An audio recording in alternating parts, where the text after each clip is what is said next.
Everyone, ayan, at ako nga ngayon ay magugulay ng napakarami. Nagpakulo na ako ng tubig na may kompleto ng sangkap. Ayan. Ilagay natin ang pritong tilapia. Ayan, 2 piraso yan. Lagyan natin ng sili. Ilagay ang talbos ng kamote.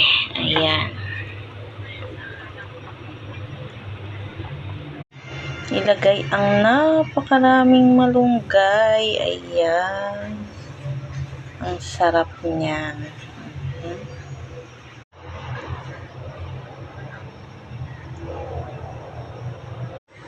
Ayan, luto na. Kain na tayo. Let's go!